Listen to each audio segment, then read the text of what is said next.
functions, an introductory activity. In this activity, you will learn to graph cosine, sine, and trig by moving points from the unit circle to the coordinate grid. Let's begin. On the unit circle, be sure that you write the radian measure for each of the 16 identified points and the xy coordinates. For example, label the point corresponding to 0 radians with 0, 1, like this. Here's 0 radians, so I would put this point as, oops, see if I can erase this, as 1, 0. Okay, up here, you're going to have 0, 1, and then remember, when you're doing these, okay, you can run through these pretty quick, and it's 1, 2, 3, 1, 2, 3. Everybody sits on 2. And I am doing this with a mouse, so please bear with my horrible mouse writing there. Everybody sits on 2, and everybody wears a hat except for 1, because 1's allowed to take it off. The square root of 1 is 1. And then we close them all up. And then if you want to include your tangents, remember that's y over x, so that's just going to be root 3, 1, and then root 3 over 3. Now, what you have to remember is that it's always x comma y. And on the unit circle, because our radius is 1, x, the value of x actually matches up with the cosine of theta. And y matches up with the sine of theta. The reason being, because if I were to draw a triangle, a right triangle by dropping an altitude down, okay, if this is my pi over 3 angle, then the x coordinate right here is my adjacent side, and my y coordinate up and down is my opposite side. Okay, so remember that from our unit circle. Now, what you need to do is you need to have a unit circle going all the way around. And if we look at first doing the cosine, what we're going to do is we're going to look at something like cosine of pi over 6. So this angle here is pi over 6. This point is root 3 over 2, 1/2. I'm going to move this so that the x value is pi over 6, and the y value is at root 3 over 2. Okay? Oops, I don't know why this got drawn in here. This is for the sign. And I would have to do all the rest of these as well. Pi over 6, pi over 4, pi over 3, and so on, so that I could get a smooth curve. Now, in this video, I'm going to work through the cosine with you, so that if you're not in class on the day that we do this, you can actually go through cosine with me, and then you should be able to do the same thing with sine and then tangent. Tangent's got a little bit of twist, but that's okay. We'll figure it out. Okay? Now, oops. Okay, as we continue doing this, what you're going to do is you will continue plotting points from the unit circle onto the rectangular coordinate grid graph. Once you plot all the points from 0 through 2 pi, we will connect the points with a smooth curve. We only go through 2 pi. We can keep going, but you're going to notice that because we're working on the circle, you're going to go back around and it's going to be a repetitive pattern. Now, first up, pause the video if you need to, so that you can make sure that you have an accurate unit circle. So pause the video, make sure that you have this down.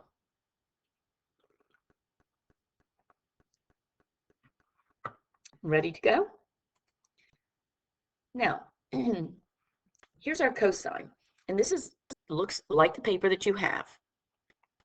And what we have to remember is that the cosine of pi over 6 is root 3 over 2. So I'm going to come over here and put it here. We also have to remember that the cosine of 0 is 1. So I'm up here. Then the cosine of pi over 4, that's root 2 over 2. So that's right here. The cosine of pi over 3 is 1/2. So I'm going to move that down to here. And then the cosine of pi over 2 is 0. Because remember this point up here, if we're going to, this point up here, this is the point 0, 1.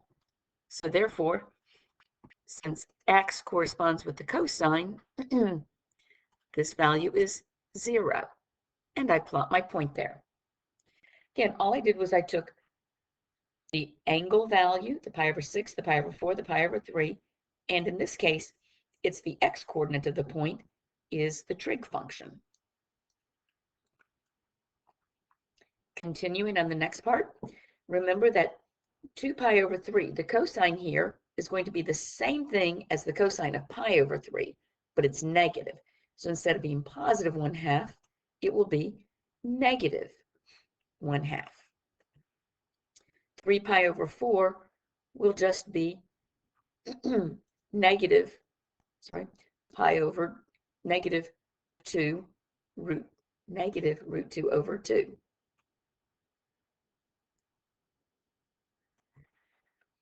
5 pi over 6 is going to match up. I don't know how these got moved up here too much. There we go. Get these moved back down.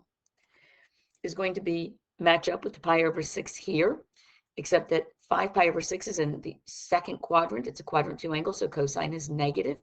So it will be at negative root 3 over 2. There's that point. And finally, pi has an x-coordinate of -1. And we're down here. And we're going to continue going on. At 7 pi over 6, again, cosine is negative. And pi over 6, it's part of the pi over 6 family, so it's going to be negative root 3 over 2. So I'm right here. And then 5 pi over 4, it's in the third quadrant. Cosine is negative in the third quadrant. It has the same absolute value as pi over 4 in the first quadrant, so it's negative root 2 over 2. 4 pi over 3, the cosine is negative. It's in the third quadrant. It maps to pi over 3, so negative 1/2. Remember, the quadrant 1 is just your reference angle. Finally, at 3 pi over 2, cosine, which maps to the x value, is 0 again. Okay, remember down here, our value down here is 0, -1. And we're looking at our x values. Continuing around, I'm at 5 pi over 3. Remember that I look at the pi over 3. That means I'm at the pi over 3 family. Cosine is 1/2. I'm in the fourth quadrant, so cosine is positive. So I come up here to positive 1/2. Then at 7 pi over 4, I'm now in the pi over 4 family. I'm in the fourth quadrant. Cosine is positive. Pi over 4 reference angle, root 2 over 2. So it's positive root 2 over 2. And then 11 pi over 6. This is the pi over 6 family. Pi over 6, the x-coordinate is root 3 over 2. I'm in the fourth quadrant, so it's still positive. I go to root 3 over 2. And then this brings me back up to 2 pi. And if I simply do 2 pi again, I have my point here.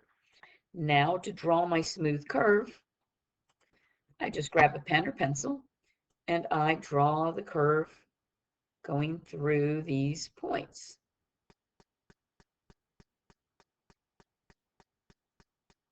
And notice that if I were to keep going around the circle, I would come back to root 3 over 2. So this pattern, start high, end high, would continue for cosine.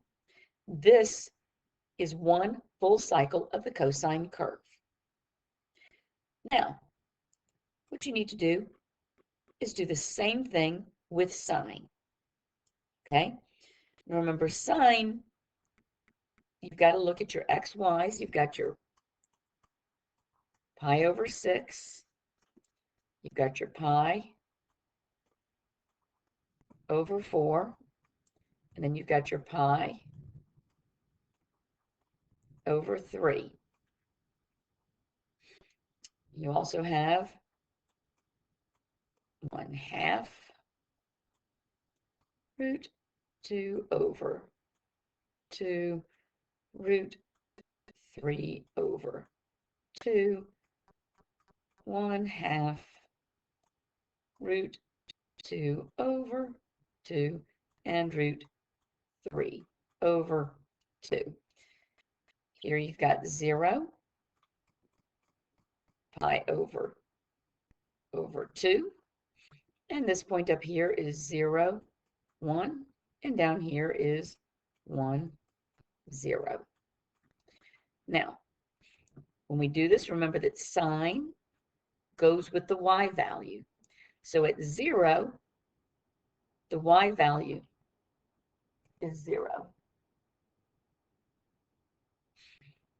At pi over 6, the y value is 1/2. At pi over 4, the y value is root 2 over 2.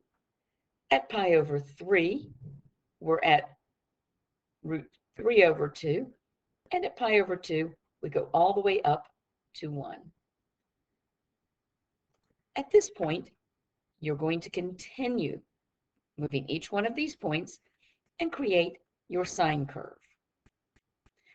Pause the video now and do this. Okay, now hopefully you have tried this on your own so that you created the sine curve. Check your paper with this. Okay? And again, notice each one of the points made a smooth curve. At pi, notice we're back here at 0. Okay? Now, moving on to tangent. Remember that tangent is equal to the opposite over the adjacent, which is the y over the x, or the sine over the cosine. So, here, we put all these in. And notice you get undefines, okay? Undefines at pi over 2 and 3 pi over 2. You get 0 at 0 and pi, because 0 divided by 1 is 0, and 0 divided by -1 is also 0. Now, again, you have to watch your signs. Everything in the first quadrant is positive, and in the second quadrant is negative, third is positive, fourth is negative. Now, the undefines, those create what we call asymptotes. You remember asymptotes. So notice, at pi over 2 and at 3 pi over 2, we'll create asymptotes. And then, as you do this, this is undefined. Up here was root 3. This is root 2 over 2. And this was root 3 over 3 for tangent. Okay? Now, remember this is also your pi over 6, pi over 4, and your pi over 3. It's undefined here, and it's 0 down here. So now, at 0, you've got 0. At pi over 6, you've got root 3 over 3, and you can do that on a calculator and figure out where these things stack up. You should know that root 3 is going to be more than root 3 over 3, right? And root 2 over 3 is going to be more. So move your points from here over here. knowing that you've got these asymptotes. Once you have your points, connect the points within a vertical section, all the points in here, all the points in here, all the points in here, with their own smooth curves. Do not connect over the asymptote. Okay, now try this. Try it and see how you do. You're back? Great. Let's see how you did. Remember, we had 0, and then we had root 3 over 3, root 2 over 3, and root 3, and it keeps on going. Undefined, it keeps growing forever. So notice, tangent looks different from sine and cosine. We're not going to do a whole lot with tangent, but you do need to recognize what it looks like, and the fact that it has areas where it's undefined and where you have these vertical asymptotes. Next class, I'll go back over graphing sine, cosine, and tangent, and then we will go dive deeper by using transformations to graph trig functions.